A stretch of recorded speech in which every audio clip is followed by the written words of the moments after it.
Sua Bíblia comigo, no livro de 1 Reis, capítulo 19. Primeiro livro dos Reis, capítulo 19. Quanta lembrança vem à nossa memória, hein? Deus é bom. Deus é muito bom. Quanto milagre foi apresentado aqui nessa manhã. Milagre, muitos milagres. Primeiro livro dos Reis, capítulo 19. Eu tinha uma palavra no meu coração para pregar nessa manhã. Obrigado, Marcinha. No livro de Atos dos Apóstolos, mas na quarta-feira, no nosso treinamento de líderes de célula, eu compartilhei essa palavra com os irmãos, compartilhei esse texto, porque fazia parte do nosso treinamento. E aí, Deus transformou a palavra do treinamento na mensagem desta manhã. Primeiro livro dos Reis de Israel, capítulo 19. Quero ler com você a partir do versículo 15. Prometo não demorar.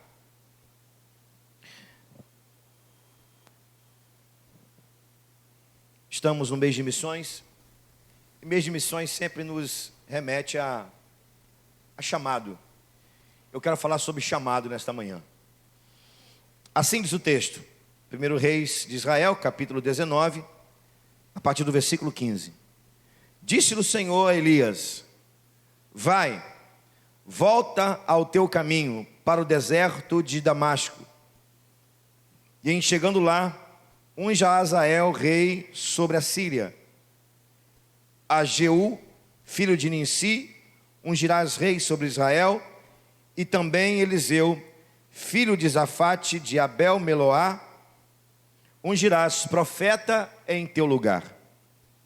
Quem escapar à espada de Azael, Jeel o matará. Quem escapar à espada de Jeú, Eliseu o matará. Também conservei em Israel 7.000, todos os joelhos que não se dobraram a Baal, e toda a boca que não o beijou.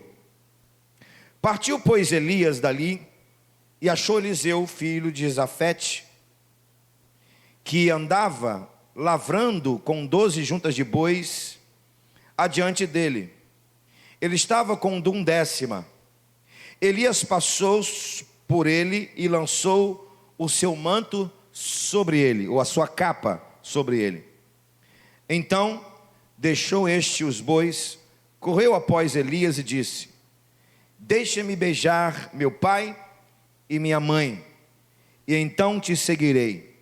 Elias respondeu-lhe: vai e volta, pois já sabes o que fiz contigo. Em outra versão, transforma-se numa pergunta: vai e volta, você sabe o que eu fiz com você? Versículo 21. Voltou Eliseu a seguir a Elias, tomou a junta de bois e os imolou, e com os aparelhos dos bois cozeu as carnes e as deu ao povo, e comemoraram. Então se dispôs a seguir a Elias e a servi-lo. Comemoraram não, comeram. E comemoraram também, evidentemente. Que o Senhor nos fale por sua palavra nesta manhã. Amém? Quero falar sobre a grandeza de um chamado divino. A grandeza de um chamado divino. Existe um pensamento errado em nosso meio como povo de Deus, que precisa mudar.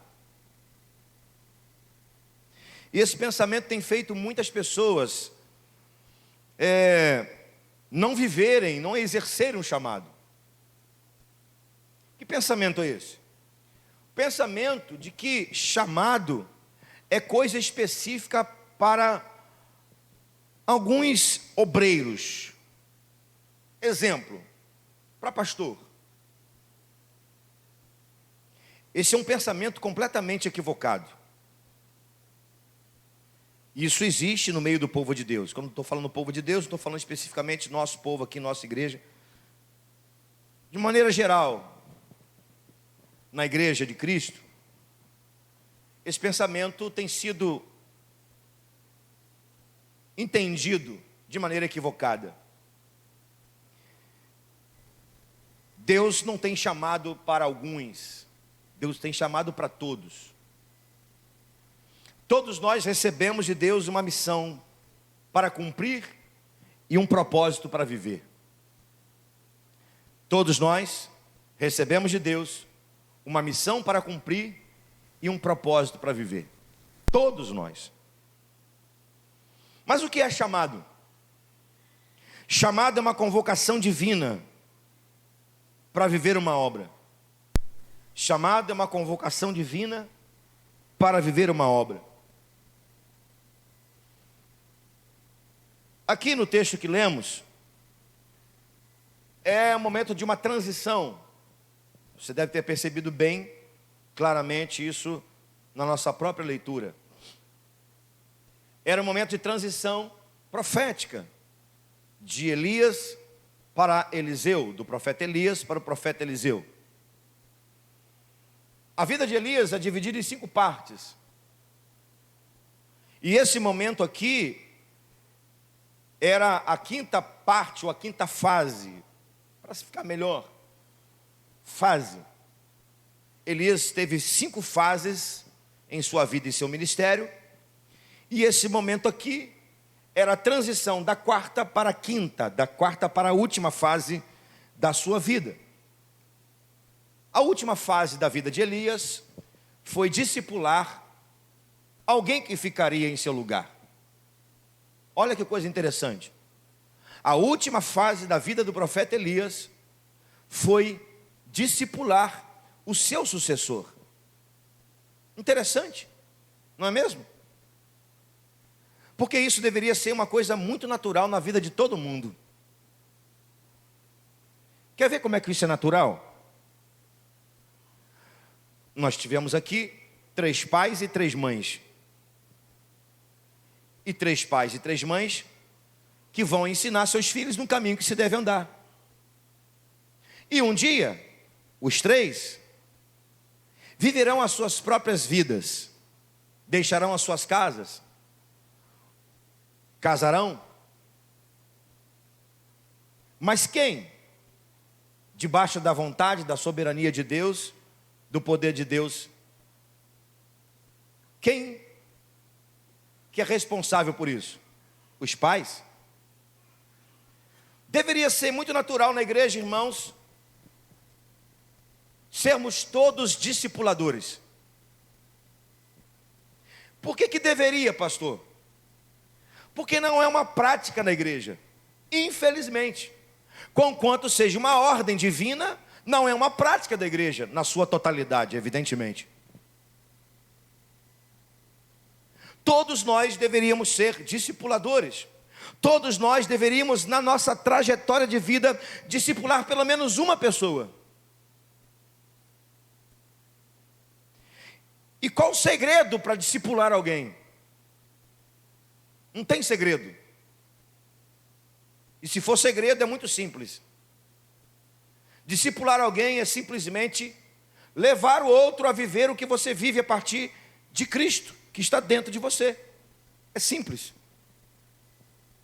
Então a última etapa, a última fase da vida de Elias foi ungir alguém, melhor dizendo, discipular alguém que iria substituí-lo no ministério profético daqueles dias.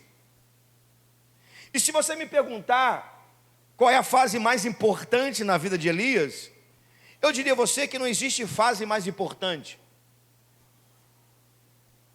Como, por exemplo, a sua segunda fase, que foi a fase das batalhas. Não existe fase mais importante. O que existe são fases com as suas devidas importâncias para o próprio reino de Deus. Pois bem, Elias então vai chamar, ou melhor, ser usado por Deus para chamar ao ministério Eliseu.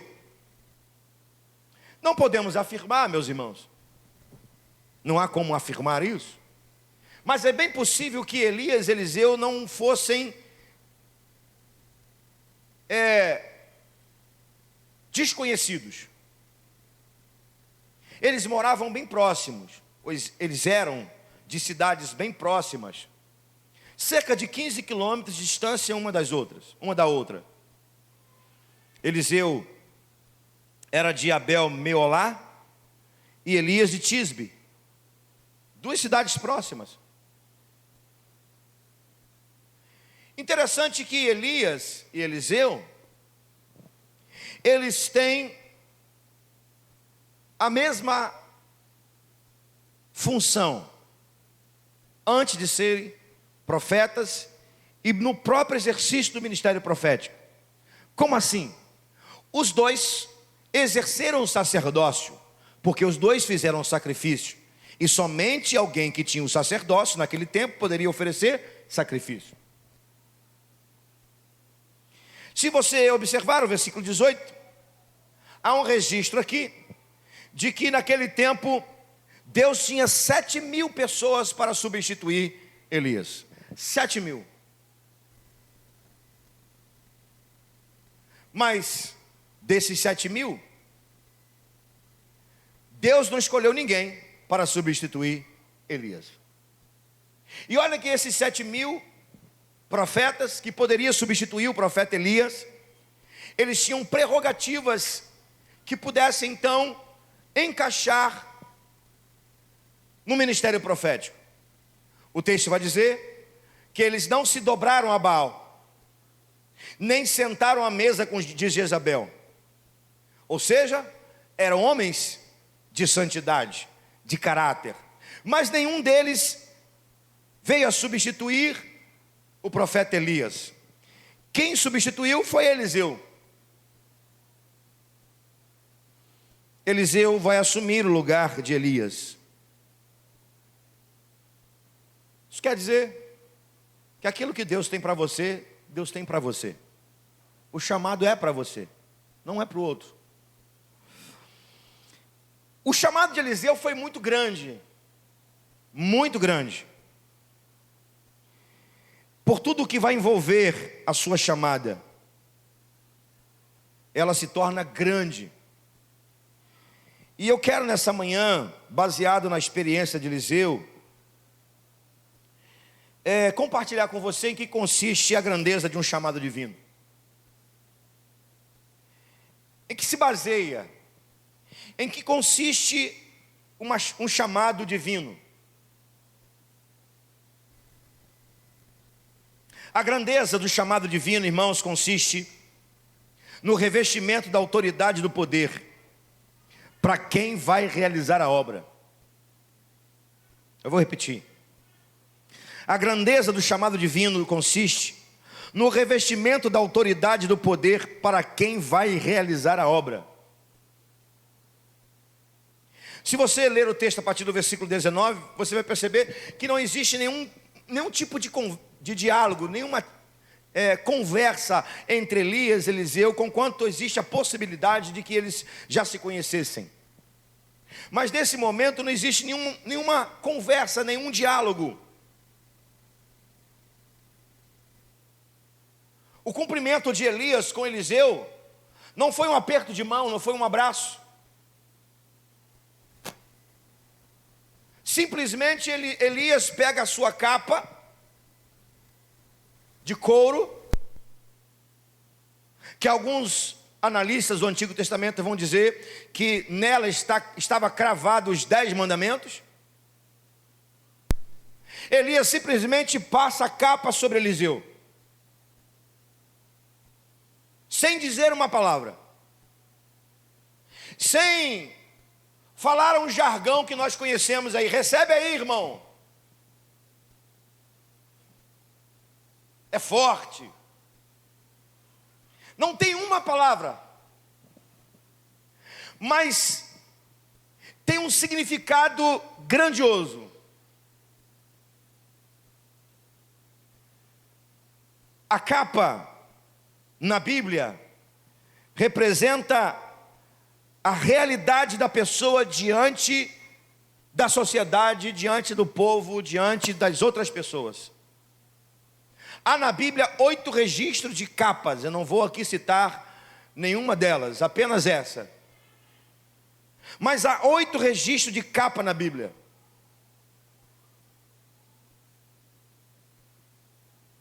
Vou citar uma, só uma. A de Jesus, o manto dele, que foi disputado pelos soldados romanos quando ele foi para a cruz do Calvário. A capa do cego Bartimeu, está aí. Mas essa capa aqui era especial, porque ela representava autoridade e poder. Elias não está transferindo para Eliseu naquele momento autoridade e poder, mas estava dizendo para ele que para ele exercer a sua missão, para ele cumprir o seu propósito, a primeira coisa que ele iria precisar é de autoridade e poder. Se fôssemos traduzir em palavras o que Elias está fazendo, nós diríamos, abrindo aspas, palavras de Elias: Jeová está te revestindo de autoridade e poder para fazer grandes coisas nesse tempo. Fique tranquilo, irmão. Se você se dispuser a fazer a missão de Deus, se você se dispuser a cumprir um propósito de Deus, se você se entregar a uma missão, não vai faltar sobre a sua vida autoridade e poder. Fique tranquilo quanto a isso. Não fomos revestidos por uma capa. Nós aqui, igreja, nós não somos revestidos por uma capa de couro. Nós somos revestidos com o Espírito Santo, que nos dá autoridade e poder. Jesus disse: é-me dado todo o poder no céu e na terra, e eu dou esse poder, essa autoridade a vocês pelo Espírito Santo, para vocês serem testemunhas em Jerusalém, Judeia, Samarias, até confins da terra. Agora tem um detalhe que eu quero que você preste bastante atenção, porque Deus não vai revestir qualquer pessoa de autoridade e poder.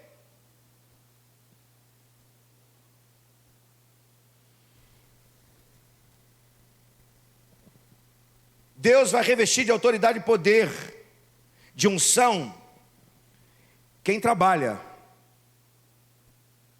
Quem tem vida ociosa, Deus não vai revestir de autoridade e poder. O que estava fazendo Eliseu quando Elias chega no campo?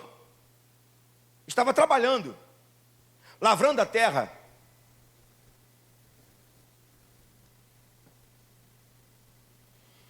O que estava fazendo Moisés quando Deus lhe chamou para estar diante dele na sarça?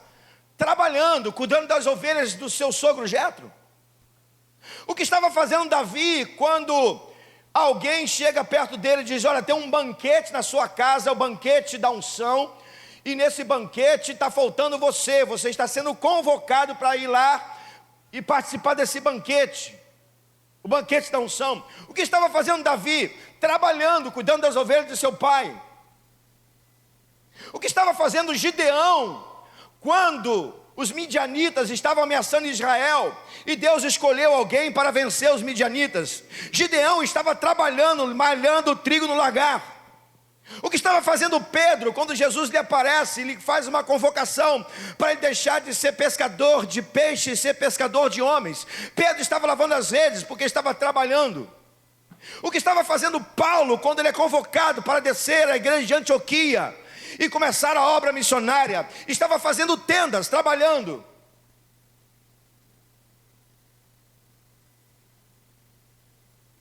Podemos dizer então que o princípio para ser revestido de autoridade e unção e poder é busca e serviço? Claro, evidentemente que sim.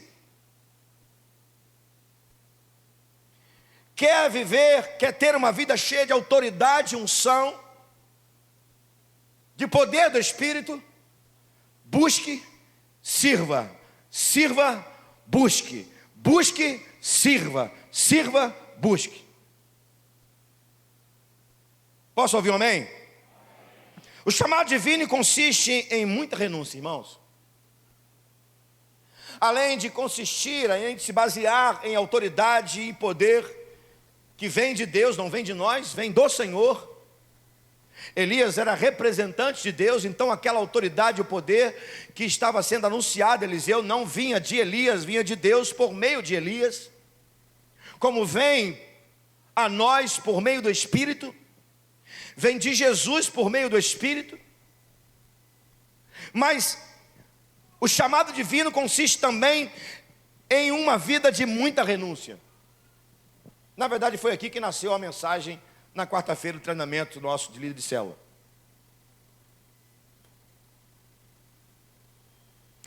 O que Eliseu renunciou? O que será que Eliseu renunciou? Será que aquilo que Eliseu renunciou foi pouco? Vamos lá? Primeira coisa que Eliseu renunciou foi uma fazenda. Não foi um sítio não foi uma chácara, foi uma fazenda. Só aqui a menção de 12 juntas de bois, de uma terra, porque ele estava lavrando a terra, ele também era agricultor. Pois bem, mas não foi o mais difícil que Eliseu abriu mão. Em segundo lugar, Eliseu renunciou à companhia dos seus próprios pais.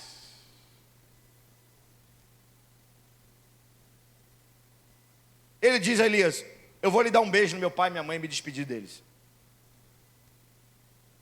Claro que Eliseu não estava renunciando os seus pais, estava renunciando uma vida de convivência com seus pais, o que já é muito. Ninguém abre mão de pai, mãe, de filho. Ninguém renuncia pai, mãe e filho. Não se renuncia. Se renuncia à companhia. Por muitas vezes a gente faz isso no dia a dia. Quem trabalha e faz faculdade sabe muito bem o que significa isso. Renunciar à casa, à família, por um objetivo, por um propósito. Mas não há registro, relato de que Eliseu voltou a casa para estar com seus pais mais uma vez. Ele está renunciando à companhia dos seus pais.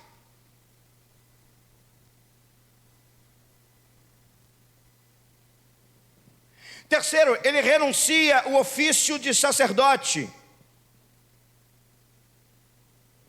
E por último, ele renuncia a amigos.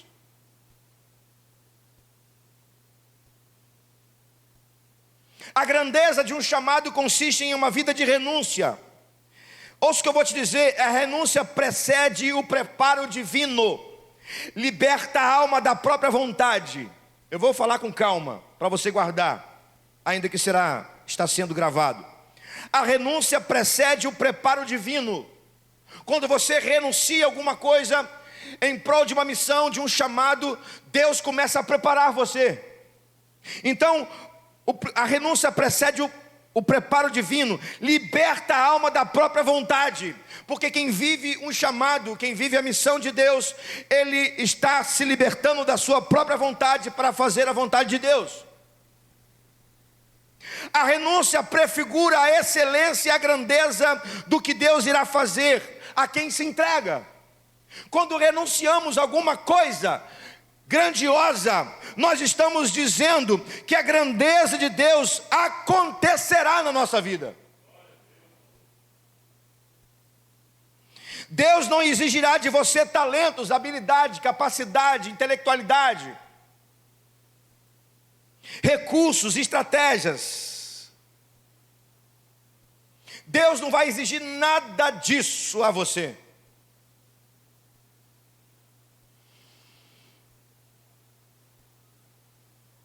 Mas e capacidade, habilidade, intelectualidade, recursos, estratégias? Isso não é importante? Eu diria que é muito importante.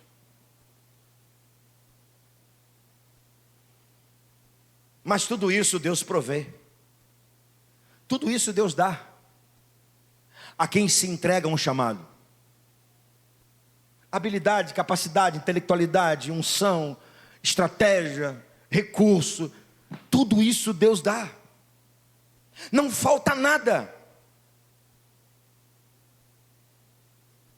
Depois de 20 anos de ministério, eu posso afirmar a você que nada disso falta. Deus dá tudo isso e muito mais. Mas onde ficam os talentos, a habilidade, a capacidade, recurso, estratégia? Onde fica isso? Fica em segundo plano. Porque isso Deus te dá. O que Deus não vai prover para você é uma vida de renúncia. Isso é sua, não é de Deus.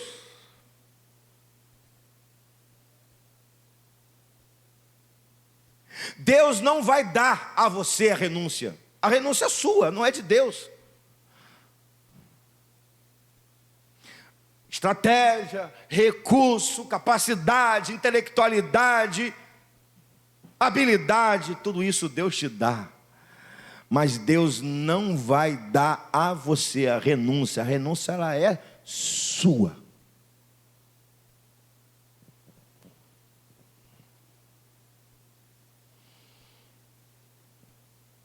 Mas se você renunciar,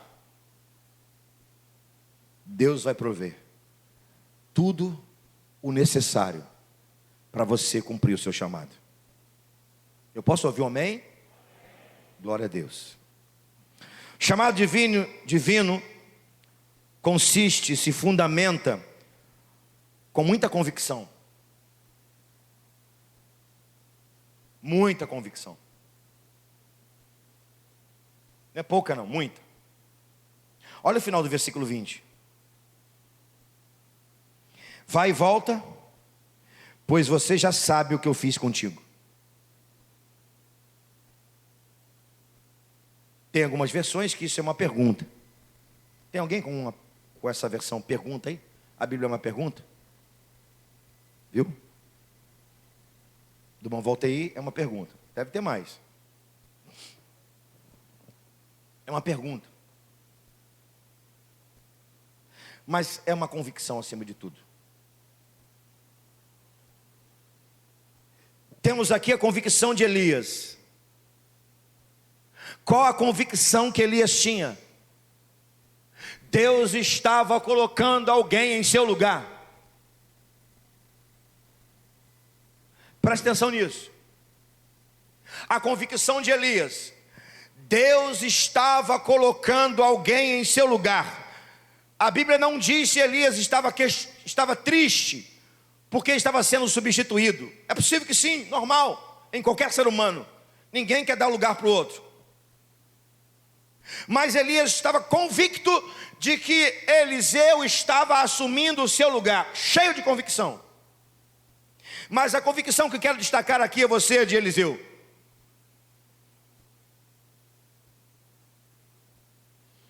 Ele pede para despedir dos seus pais.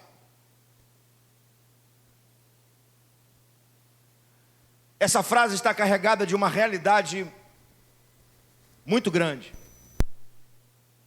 O que, pastor?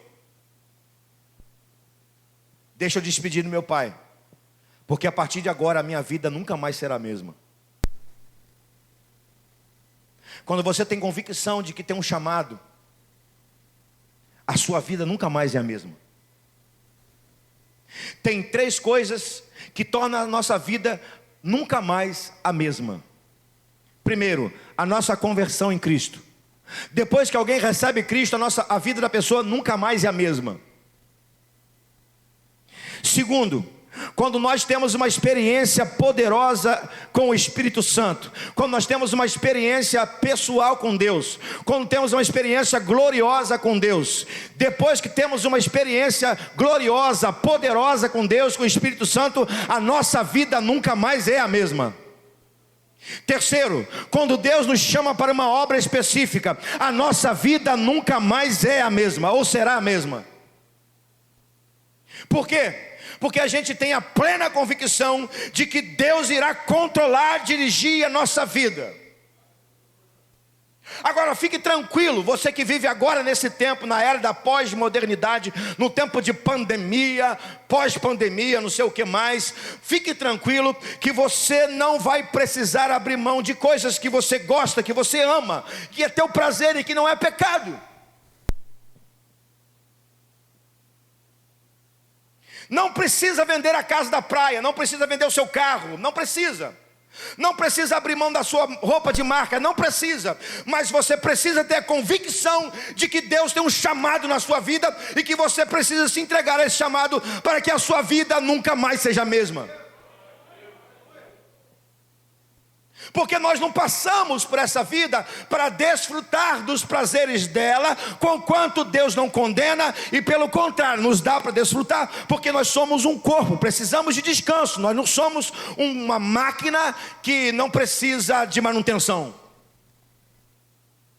Ninguém é.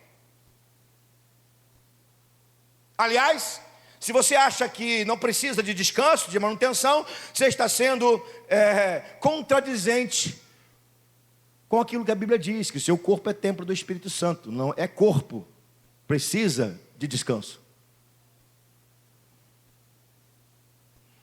Mas você precisa de convicção de que Deus te chama para algo específico no reino dele, na igreja dele, no corpo dele.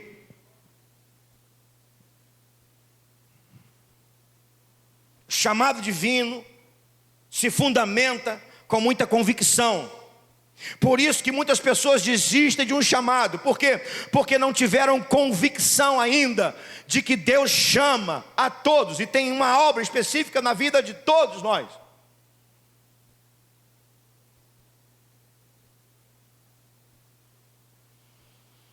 Em último lugar, a grandeza de um chamado divino está na alegria de servir.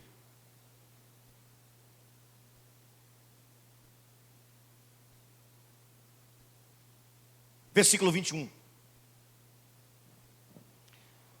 Eu vou ler novamente o versículo 21, me acompanhe por favor, na leitura.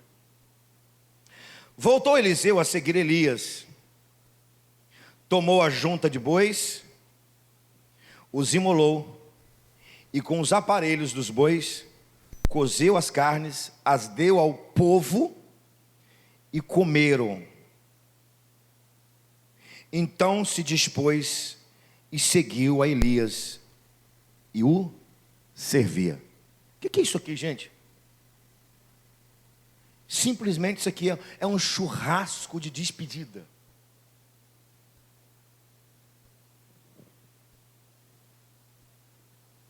Eu não estou traduzindo, é isso mesmo. Eliseu deu uma festa de despedida.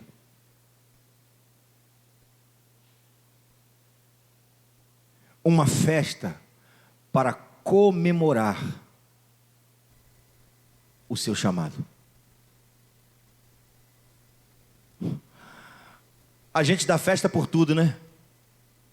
E deve mesmo celebrar tudo. Eu aprendi no Haggai, pastor Otávio, lá no Instituto Haggai, que a gente deve celebrar todas as conquistas da vida, nem que seja com suco de caju e biscoito clemicaque.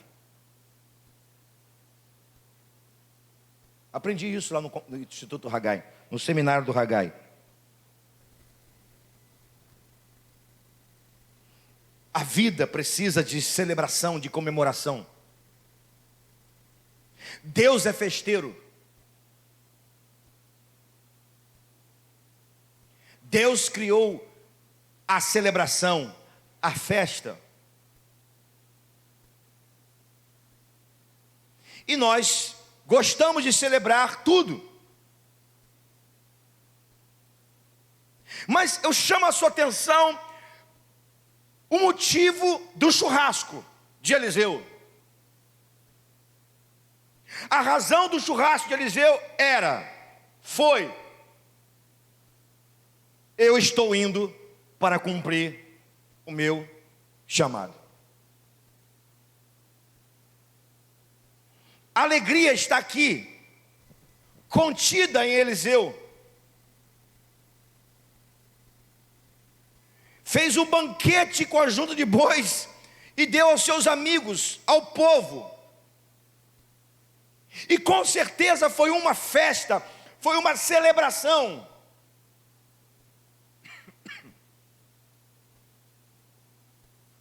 Celebre a Deus por tudo que Ele te dá, Mas por favor, não deixe de celebrar a Deus, porque Ele te dá a melhor e a maior das oportunidades. Qual a melhor e a maior das oportunidades? Servir. Eu vou repetir, que eu acho que você não entendeu. Celebre a Deus por tudo que Ele te dá na vida. Tudo.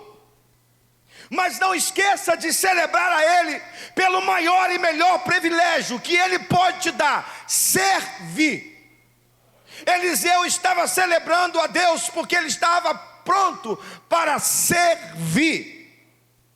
Crente não faz a obra de Deus com tristeza, ele faz a obra de Deus com muita alegria.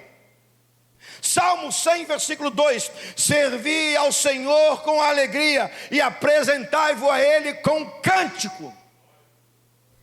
Vou repetir: crente não faz a obra de Deus com tristeza, ele faz com alegria. Crente pode fazer a obra de Deus com sofrimento, mas nunca deve deixar de fazer a obra de Deus com alegria. Como assim, pastor? Parece contraditório. Não é. Não é.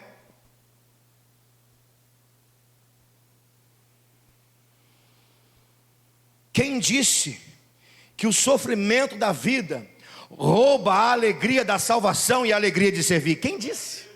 Quem disse que o sofrimento, que as aflições desse tempo presente rouba de nós a alegria da salvação e a alegria de servir? Quem disse isso? Se alguém te disse isso, essa pessoa foi usada pelo Satanás e te enganou, porque crente sempre vai fazer a obra de Deus, mesmo em meio ao sofrimento, cheio de alegria, porque Deus nos deu o maior dos presentes, a salvação em Cristo Jesus, e isso é suficiente para servi-lo com todo o nosso coração e de toda alegria.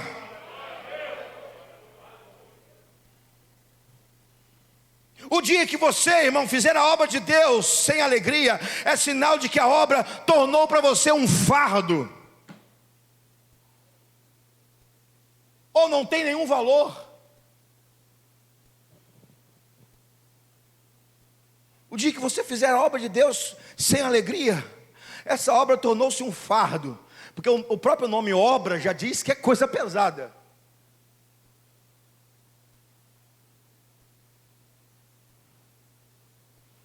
Ou senão você quer reconhecimento das pessoas.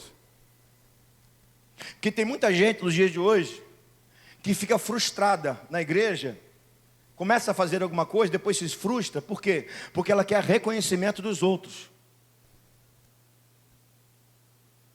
Ninguém faz a obra de Deus para ter reconhecimento dos outros. Fazemos a obra de Deus para abençoar os outros, não para ter reconhecimento dos outros.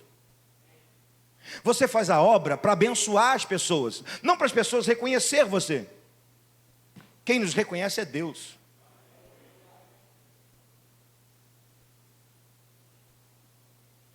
A grandeza do chamado consiste em servir com alegria. Com muita alegria, Eliseu deu um churrasco de despedida e disse a Eliseu deu um churrasco e disse a Elias: estou pronto, podemos ir, vou te servir. Faça a obra de Deus com alegria, irmão. Sirva a Deus com alegria. Não importa o lugar onde Deus coloca você, onde Deus colocar você, faça com muita alegria. Eu termino esse ponto para ir para a conclusão. Faça com muita alegria, porque o simples fato de Deus servir você com Cristo para que você não fosse para o inferno é o suficiente para você servi-lo com alegria. Deus te serviu Jesus, Deus te deu a salvação, te serviu, te deu de graça a salvação para você não ir para o inferno. Isso já deveria ser o suficiente para a gente servir a Deus com muita alegria, se entregar a uma missão, se entregar a um propósito, a um chamado. Porque senão, irmãos, seremos ingratos. Não servir a Deus é uma ingratidão.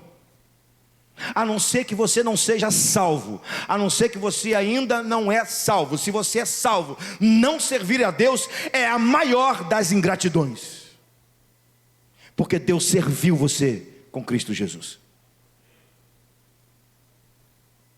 E isso deve ser feito com muita alegria.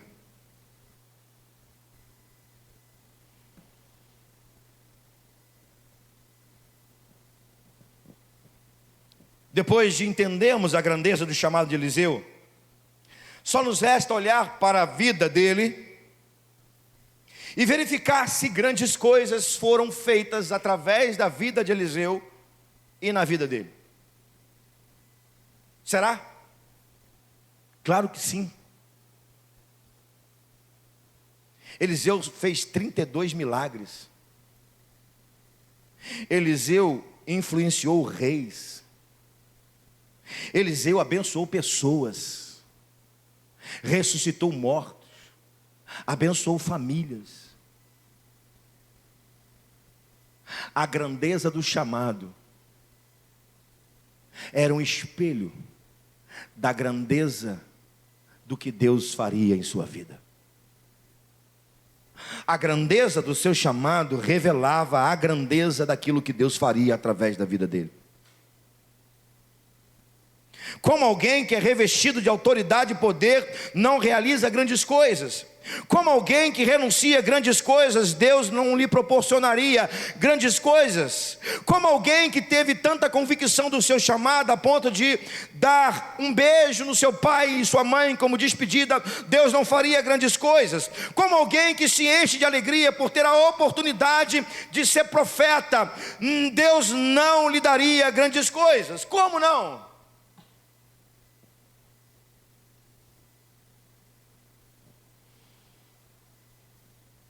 O que você está disposto a viver para que Deus possa fazer na sua vida? O que você está disposto a renunciar? O que você está disposto a dar? Eu termino dizendo que tem grandes coisas de Deus preparada para você.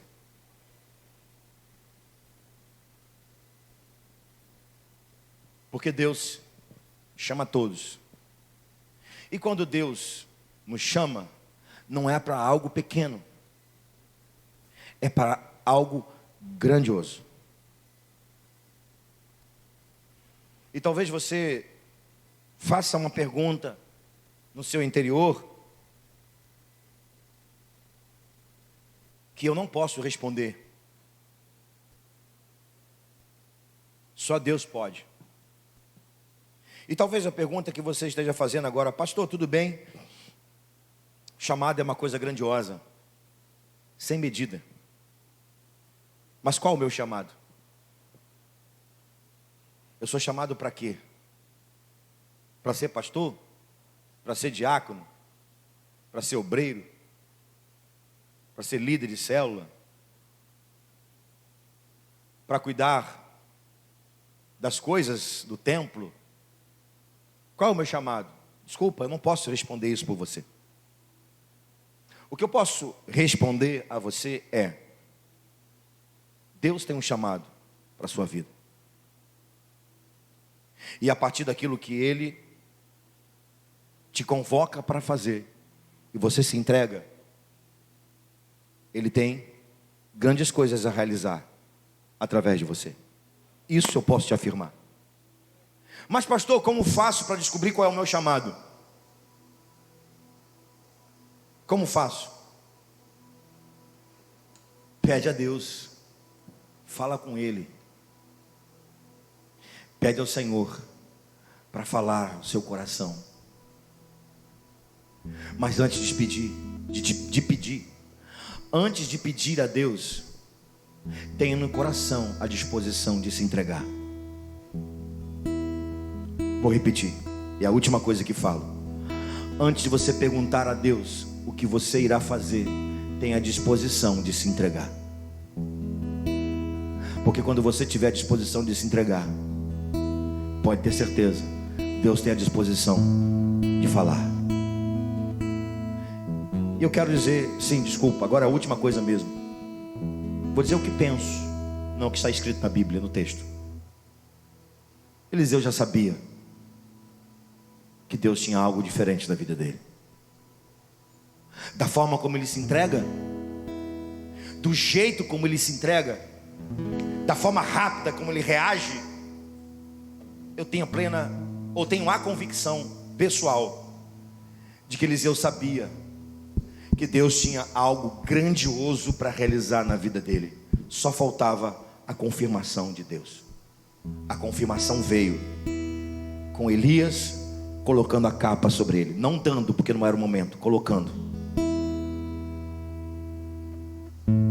Quem sabe nesta manhã você já esteja esperando por esse momento, uma confirmação de Deus. Pois bem, a confirmação de Deus nessa manhã não vem em forma de uma capa vindo sobre a sua cabeça, mas ela vem em forma de uma voz que diz: a quem enviarei?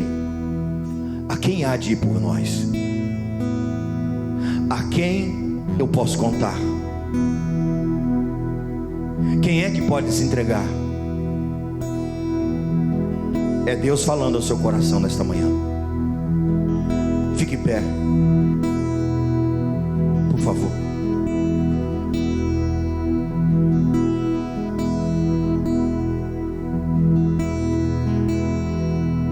Feche os seus olhos.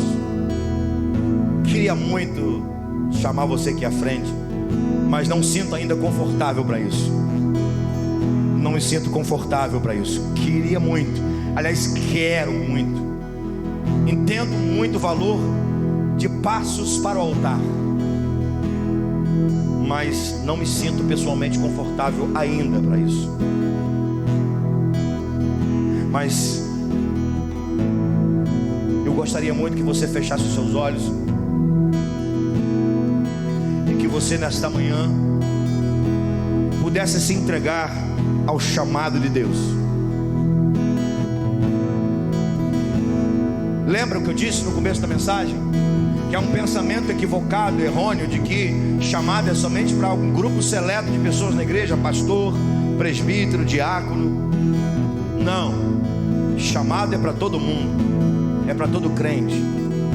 Deus está te chamando nesta manhã para fazer a obra dele. Tudo que Deus quer de você nesta manhã é entrega. Eu quero te perguntar, com seus olhos fechados, e você simplesmente vai levantar uma de suas mãos e eu vou orar por você.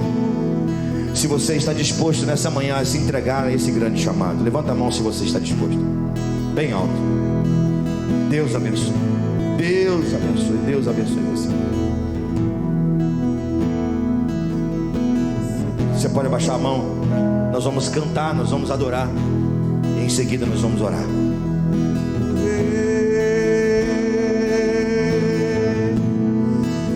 Sei que tu és o Senhor.